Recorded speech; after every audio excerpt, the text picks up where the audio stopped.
शेठ विखे शाळा विज्ञान मंदिर शहादा, जिल्हा नंदुरबार, महाराष्ट्र। माझे नाव जयकुमार जयपाल सुतार। माझे नाव रितेश ज्ञानेश्वर बच्चाव।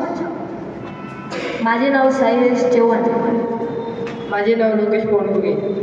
माझे नाव सूर्य विनोद पाटील। आमच्या या ट्रॅक्टरचे नाव इलेक्ट्रिक रिमोट ऑपरेटर ट्रॅक्टर असे आहेत आणि आमच्या टीमचे नाव VKS टीम चिट्टी असे आहेत।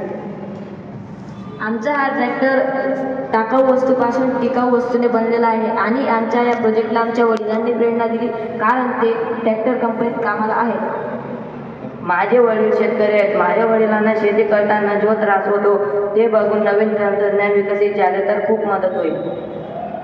आमच्या वडिलांनी आम्हाला खूप नवीन टेक्निक आणि खूप नवीन टेक्नॉलॉजीची माहिती दिली।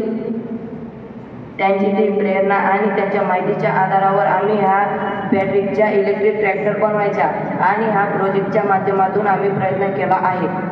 आता शेतकरी शेताच्या बांधावर बसून नांगरणी, पेरणी, रोटावेटर इत्यादी मशागत या आमच्या रिमोट कंट्रोल ऑपरेटर ट्रॅक्टरने होईल असा आमचा छोटासा प्रयोग आहे। या प्रोजेक्टने बिना डिझेल, बिना वायू प्रदूषण, बिना ध्वनी प्रदूषण हा आमच्या ट्रॅक्टर कमालची कामगिरी करेल। भारत सरकारच्या BS6च्या नॉर्म्सनुसार झिरो पॉल्युशन कंट्रोल अंमलात येणार आणि बिना डिझेलमुळे आत्मनिर्भर अभियानचा उद्देश असा हा आमचा रिमोट कंट्रोल ऑपरेटर ट्रॅक्टर बनवायचा छोटासा उद्देश असा प्रामाणिक प्रयत्न आहे। आमच्या पुढचा प्रयोग सौर ऊर्जेच्या साहाय्याने स्वयंचलित ट्रॅक्टर बनवायचा असेल। या ऑपरेटर प्रोजेक्टमध्ये या प्रोजेक्टच्या साह्यामध्ये आपण एक नवीन उपकरण तयार करू शकतो आणि त्याच्यामध्ये नवीन बदल घडवू शकतो। त्याच्यामध्ये एक उपाय आहे की ऑटो पायलट नावाचे आपण त्याच्यामध्ये कमांड देऊन ऑटोमॅटिकली काम करण्याची साह्य आपण त्याच्यामध्ये करू शकतो।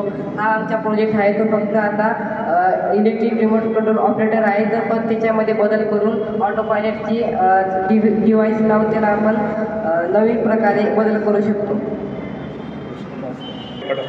आमचा हा ट्रॅक्टर टाकाऊपासून टिकाऊ वस्तूंनी बनलेला आहे, जसे की ही बाईकची चेन, त्याच्यानंतर मग हा गड्डा, RC प्लेट, मोटर्स, हे टायर जसे की PVC पाईपचे आहेत आणि हा सायकलची टायरच्या रिंगचे काढले आहेत।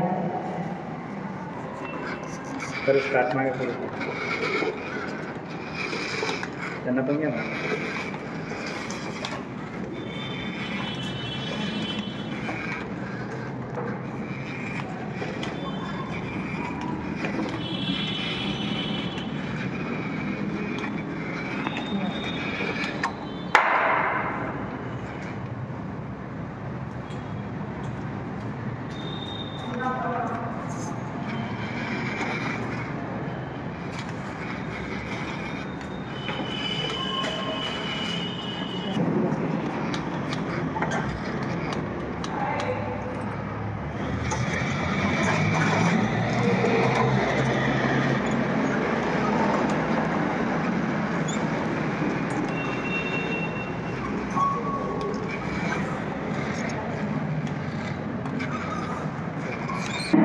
इकडे बघा।